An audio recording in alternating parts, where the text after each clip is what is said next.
तो आज हम स्पेसिफिकली बात करते हैं इस रूट विल्ट डिजीज़ की।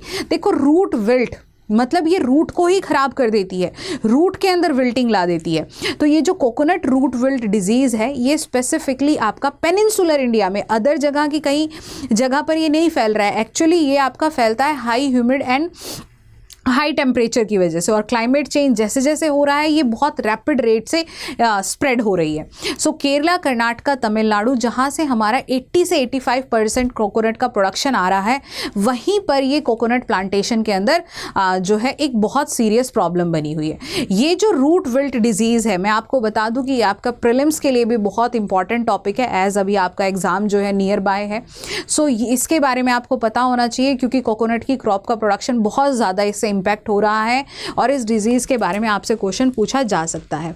सो ये आपका जो कोकोनट रूट विल्ट डिजीज़ है ये होता है फाइटोप्लाज्मा की वजह से।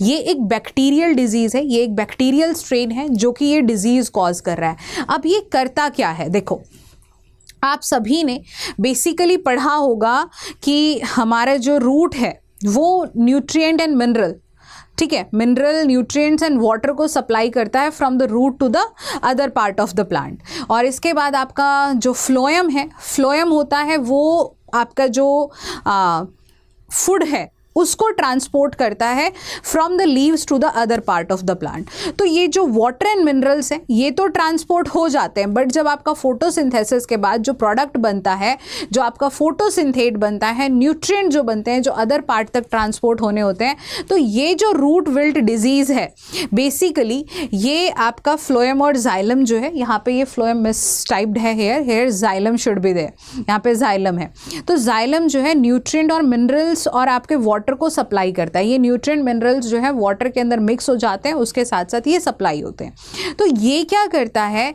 ये उन चैनल्स को ब्लॉक कर देता है जिसकी वजह से आपका मिनरल न्यूट्रिशन जो है या मिनरल सप्लाई प्लांट तक नहीं हो पाता है।